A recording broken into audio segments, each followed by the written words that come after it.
Yeah, that's a great question. I think that anytime, especially when you get, I now have to call myself a veteran because I feel old.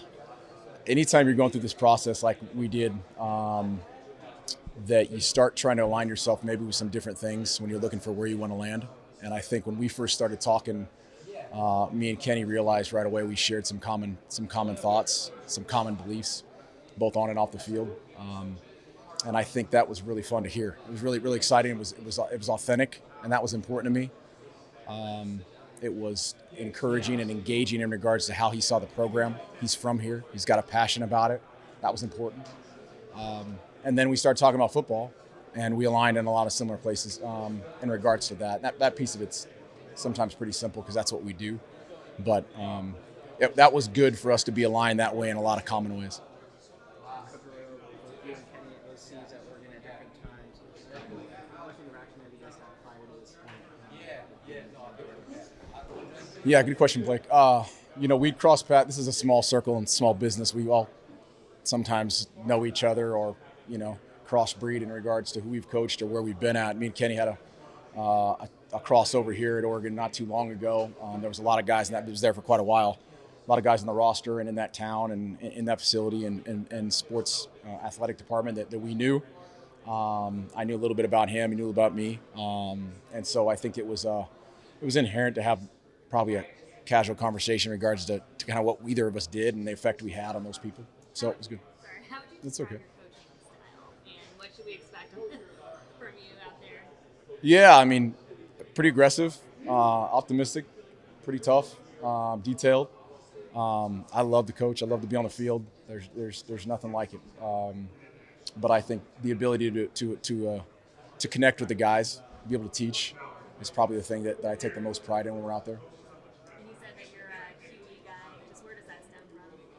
Yeah, I mean, obviously having played the positions, probably where you get the most background from that. But growing up, all the way back, I was always the pitcher, the shortstop, or the point guard, the quarterback, and I think that probably lent to the fact that you kind of then went into the quarterback room and he can throw. And grew up in the West Coast, up in Rockland, California, as a kid, so I got a chance to be around Bill Walsh and those guys up at training camp for the Niners. And inherently, when you're around that tree, you kind of get sucked into the quarterback training and all the gurus that came out of that tree. So that's pretty fun to keep close to the heart.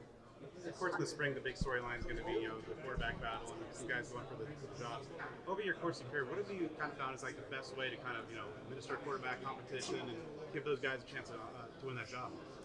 Yeah, I mean that's the key to all of it. We're watching it right now. You watch it at the highest level and finding the guys that can really compete and let the cream rise to the top. I think more than anything, you just got to be honest with the position. You got to create clarity. I think that's the piece that I find most advantageous when you get into a room, any room really, is just eliminating the gray. I think all of us inherently as humans want an opportunity to know what we need to do, how we need to do it, and when we didn't do it, what we didn't do right. And I think that the quarterback position is vaulted as it is. It doesn't have to be any different. I think that having an open competition that everybody knows what it's about and how to do things is fair.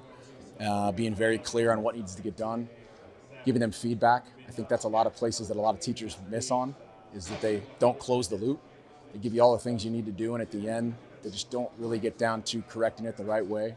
Being humble and authentic in my regard and what I can do better is a big piece of teaching and coaching. So I think I'm up front with those guys in regards first to what I can do better, in regards to help them if something's not working out. It's not a me thing, it's a we thing. What's your assessment of the quarterbacks you've got in your room? I can't wait to see. Right now, they look great in t-shirt and shorts.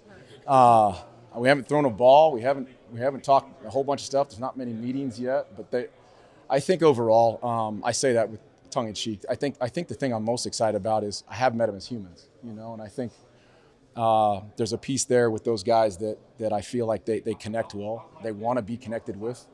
I think they're good people. I think they're hard workers. I think it's important to them. I don't think, I think at the end of the day at that position, you need to be smart and tough and productive. And the productive piece we won't know yet, but I do know that they've been smart in regards to making the decisions in regards to being on time and doing things right. They seem like resilient guys. That's something I think you grow into as you get older. But I'm excited because I think they're all competitive and they have a spirit about them and obviously some things on film that you're going to like. And Coach, of the competition, but also development. You and Kenny have both developed a lot of good quarterbacks. Justin Herbert with you and Kenny with a lot of other guys. Yeah. What are the important pieces to developing a quality level quarterback? Yeah, I think that's probably probably the big question for all of us in this business. You know, I think first of all it's the evaluation process, being able to find out, you know, the external pieces about that person. You know, how they think, whether it's you're recruiting Jared Goff or you're Justin Herbert or the Nick Mullins or the, you know, Bo or whoever. It's finding out how they tick, finding out what they're wired, how they compete, what's important to them, how you can connect with them. Obviously being able to manage the game, whether it be physically, you know, in their arm slot or the ability with their feet, being productive, making good decisions, what they do well. That's a big piece of really our job, is finding out how we can hang our hat on their strengths, you know. And I think we'll put these guys in position offensively to where we're gonna challenge them and find out how we can press the ball on the field, how we can be explosive, how they can make good decisions, how they can control and manage the offense. I give them all of it and let them ride, and then pull back later. That's kind of the philosophy I have, really, is run free. So it'd be fun. I'm sorry if I missed this question. That's What okay. attracted you to ASU? What made this the job that you wanted to work for Kenny Dillingham and you wanted to come here? Yeah, good question. So we had an awesome year to kind of travel around and see a lot of people that I've been connected with the last 20 years, NFL and college. And when the conversation started back up with a few people and both levels, all levels across the country, I just had to make sure that we were making the decision based on the people, the place, and then obviously the ability of the place to be really successful. And I think that when me and Kenny started talking, as we were talking to other people, we kind of hit it off in regards to how we saw things, how we treat people first, how he was going to run the business, how he's going to treat the organization, how his coaches were. I know enough people in this business where I can make a couple calls and usually we can get a feel for each other and who's working around. So we really hit it off in that regard. Then we started talking football, and that really was the easy part, you know. You mentioned that coaches like Todd Monken and Frederick and some past Mhm. too. To what extent were you aware of that in the process of talking with Kenny about position and how that sort of came out?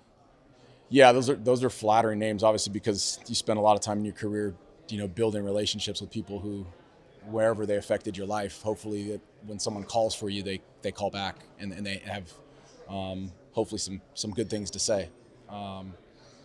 You know, guys like Todd Monken, Dirk Cutter, Chris Peterson, Mike Gundy, Jeff Tedford. I mean, the list goes on of guys that I've really tried to keep a long, steady relationship over the course of my entire life or career. When those guys take a chance in their day to call when someone calls for you, it's very humbling.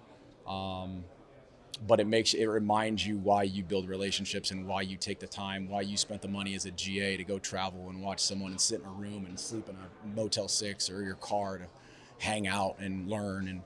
And at the end of the day, treat people right. And I think those guys are perfect examples of people I respect. And when it's reciprocated, it's pretty special. What qualities should people expect of the Sun Devil offense? One more time, I'm sorry. What qualities should people expect of the Sun Devil offense?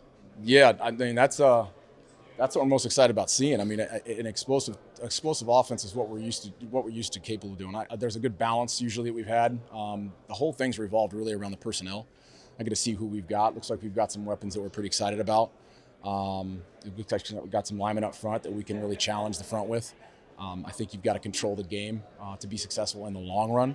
You can be flashy for a little bit, but that usually comes back and haunts you later in the stages of the big games, whether it be playoffs or whatever it may be, big goal games. You got to be able to control the game, and I think being physical and run the football, play action, but being explosive is a big piece of our offense. Playing fast with tempo is a big piece of our offense. So plug the personnel in and let it ride is really how we're going to let it roll. What used to be your early thoughts on your offensive assistants?